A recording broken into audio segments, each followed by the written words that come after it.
こんにちは、さゆりです。このチャンネルでは日常会話から自然な表現や単語を学べる動画を作っています。今回の会話では水木さんという男性の方と一緒に仏教、瞑想、スピリチュアルなどについて話しています。あまり日本人はこういう話をしたがらないので、ちょっと面白いトピックかなと思います。動画には日本語と英語の字幕 CC があるので、必要な人はオンにしてください。会話の後に説明と便利な単語を紹介するので、よかったら最後まで見てくださいね。それではどうぞ。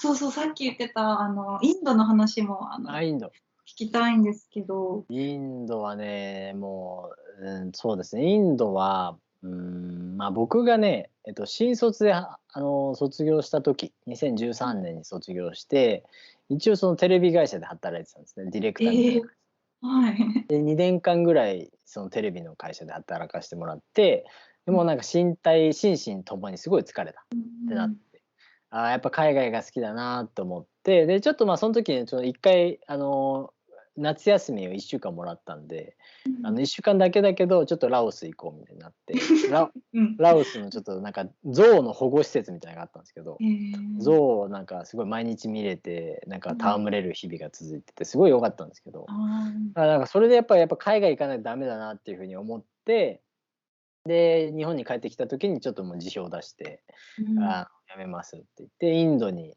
行こうみたいな。で、もともと僕なんでインドに行きたかったかっていうと、僕の生まれがお寺生まれなんですよ。僕のお父さんが僧侶なんですよ。お坊さんなんですよ。僧侶。そうなんですよ。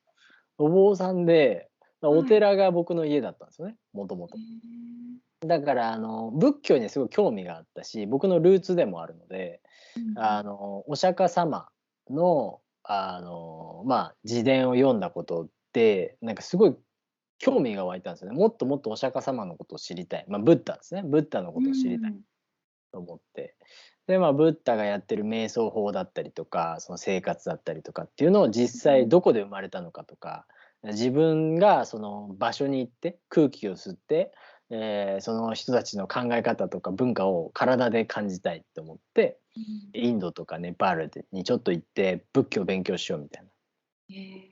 ということで、すごい長く行きました。もう本当に無期限って決めてたので、もう自分が心ゆくまで、なんか旅をしようみたいな。資金はもう全然なかったですけど、でもそれこそね、そんな資金いらない国なので、そういう国、本当月5万円とかで暮らせるので、本当にゆっくりとスローライフを送って生活してましたね。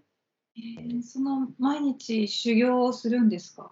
そうですね、毎朝4時とかに起きて、4時半からずっと瞑想をして、1日12時間ぐらいですかね、ずっと瞑想する日々を暮らしてたりとかしましたけど、そういうコースがあるんですね、瞑想コースみたいな。私多分それ行きました。マジっすか？ヴィパッサナーですか？そう、ヴィパッサナです。はいはい。ヴィパッサナで僕日本で出会って、で、そっからなんかこれすげえなと思って、で、そっからそうですね、インドでずっとやってました、ヴィパッサナを。インドでもやっぱヴィパッサナーやるんですね。あるんですね。そうですね。やっぱインドなんなら70か所ぐらいありますから、インド全土にヴィパッサナあるので、もう本拠地です。なんでヴィパッサナ、いや、はい。ヴィパッサナー10日、10日コース受けたんですけど、はい。もうそれだけですごいもう、自分やったって思ったんですけど、何日ぐらいやったんですか？そのコース。僕は最高で30ですね。30日間、1ヶ月間コースやって、もう精神ボロボロに砕けそうになりましたけど、最終的には30日間やったりとか、それこそお釈迦様の言語を勉強するため、パーリ語って言うんですけど、パーリの言語を勉強するために、インドのムンバイにそういう施設があるんですよ。グローバルパゴダっていうところがあって、これはちょっとヴィパッサナの人しかわからないので、ちょっとそうですか。してほしいんですけど、はい。そういうところでそのパーリ語を勉強したりとかしたりしました。3ヶ月ぐらいずっとその寝泊まりして勉強するっていうこともしましたね。なるほど。じゃあ今も瞑想しますか？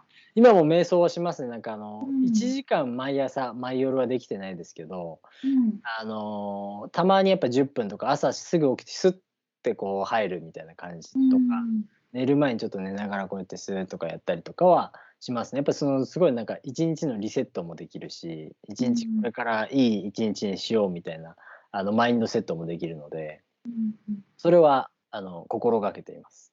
なるほど。私は全然できてないです。まあまあまあ、しょうがないです。やっぱり一回ね、戻ってくるとね、こっちの世界に。こっち普通の世界に戻るとね、なかなか作れないですね。時間をね。おすすめですね、本当にバスさんのね。私も友達に勧めてます。そういうの興味ある人とか。ああ、ね、うん0円だからね、行くのはタダですから、全そうですね然いいと思いますまあ、ドネーション、ああ、そうですね、ドネ推ーション。奨されてますけど、まあね、本当にもしお金に困っててもいけるから。そうですね、そうですね。うんいいと思います。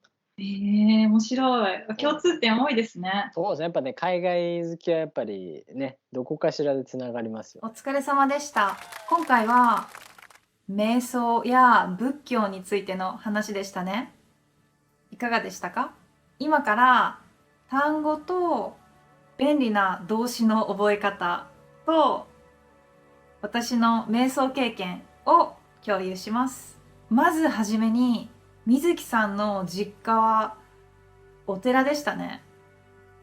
水木さんのお父さんは僧侶、お坊さんです。私はオンラインで日本語を教えているんですが、生徒さんによく文句って日本語で何ですかと聞かれます。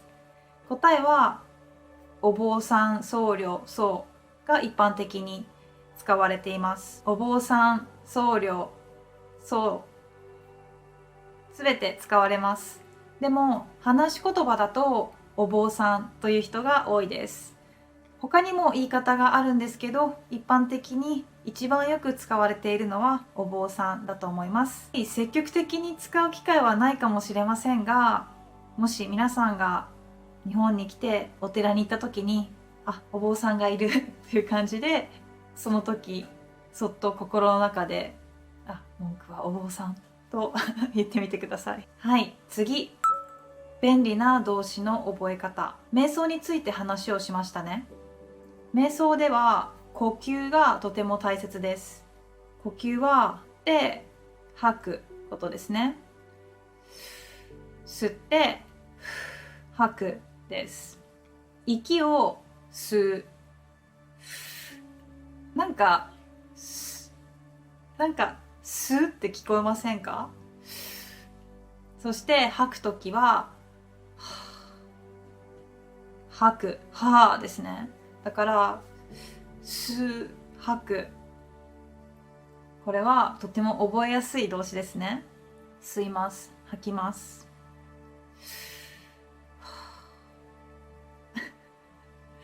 でもこれ冗談じゃなくて、本当に語源はこの擬音語から来ているんです。もう一つ呼吸関係で吹くもあります。例えば、誕生日でケーキがありますね。で、ろうそくをどんな音でしたか？ふーですね。だから吹くなんです。ろうそくを吹く。もう覚えましたね。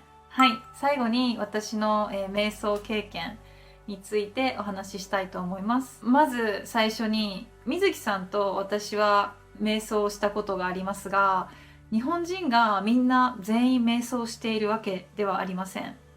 多分ほとんどの人はしていないと思います。したことがないと思います。でもヨガをしている人なんかは瞑想をしたことがあるという人もいると思います。